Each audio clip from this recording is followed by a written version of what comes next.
Hello guys, another day, another job. Gagawin naman natin guys ngayon ay i-reroute natin ang plumbing. Nakita nyo guys, itong plumbing lang ito ay medyo mataas. Bababa natin.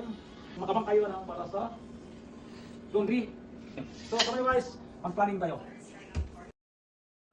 So, ang una natin ginawa guys ay yung sa drain. Kung saan nakakonekta yung old nating sink. At gumamit tayo ng flex hose para makonekta natin yung venting. Yun yung nakita nyo guys yung pataas. Gumamit din tayo guys ng dalawang Y. Isang Y para sa sink at isa para sa laundry. Pagkatapos yung drain guys ay sinunod din natin yung water supply.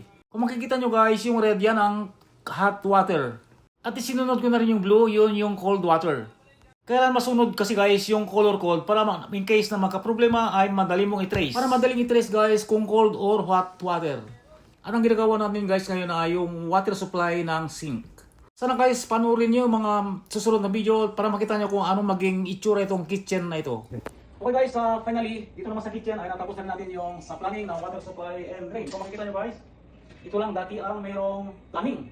Meron itong sink pero nagkaroon tayo ng laundry dito kaya nagkaroon tayo dito ng water supply, hot and cold, at saka dito naman yung drain. At makita nyo guys, gumamit tayo ng auto vent. Ang purpose ng auto vent guys ay pagka nag-drain, yung mga drain natin tutulungan na bumaba yung tubig. Yan ang purpose ng auto vent. Tapos importante guys na i-connect natin sa mga venting.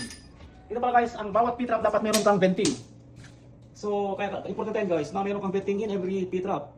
At ang maximum na distance ng P-trap to venting is 1 meter. Huwag kayo lalay sa 1 meter. Ito naman guys. So ito nyo guys, naman ay drain ng sink. So may vent din tayo ito.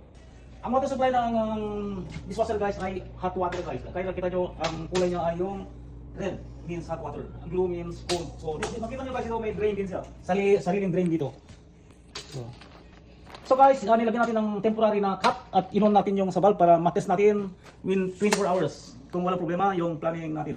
Sana guys, may natutunan kayo at kaya-kaya ninyong gawin. Thank you guys for watching.